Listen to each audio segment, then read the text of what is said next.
Yeah, no, that's great. You spoke about investment portfolios earlier on. What your job is to find or to help somebody build a proper portfolio, if I can put it like that. So, like, what are some of like the how does one actually go about building a strong portfolio, investment portfolio, if I can put it like that? Right. If we look at now, let's start from the beginning. Let's start the young people. Mm-hmm. They started to work, basically. Now we talk about investments. I think when we say investments, it's not just money-wise. Mm-hmm. It's investing into your career. Mm-hmm. It's investing your time, right? So let's start from the scratch now. You know what? When I start to work, I must make sure that all my things, my belongings, is safely secured. Because just to look back at what's happening, that's why you got short-term insurances, you got cover on your properties, and your cars.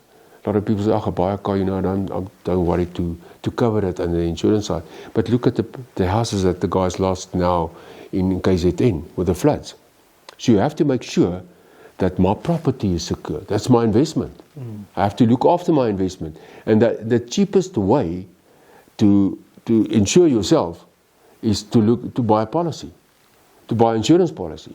Because the insurance policy will, first of all, I'm now my first job.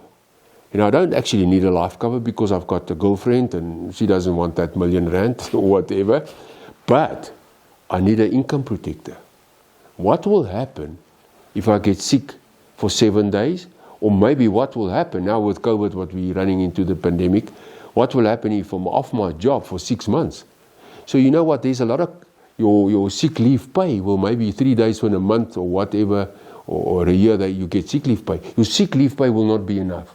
So if you're going to be sick for 6 months, I got debts to pay, I got my bond to pay, I got the cars to pay.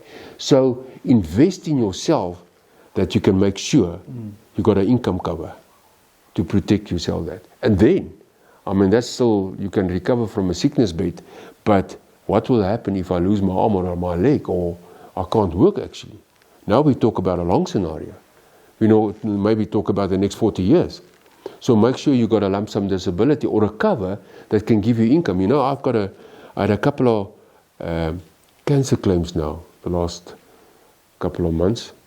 My one client, to give you an example, a beautiful lady, she's 38 years old, knowledgeable. She got a doctor's degree in law. She works in Switzerland at the moment. And first of all, she had last year, double mastectomy.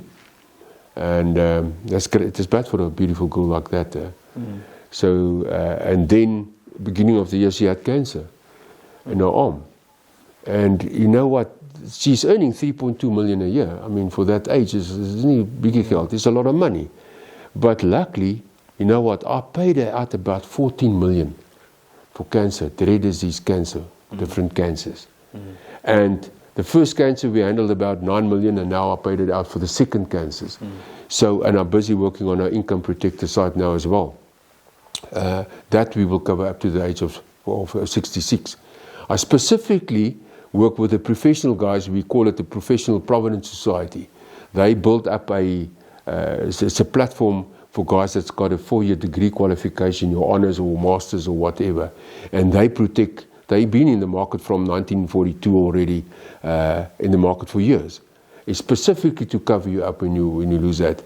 I've got a second claim of 2 fissures. The one is my neighbor actually now as well. They're going to pay him out 177 free. He's 53 years old. His back has problems, especially when you use. You know what? A dentist, if he loses his hand, he can't operate anymore, or just a finger. So you have to cover yourself up with that. So invest in yourself. Yeah, make sure that the start point start right.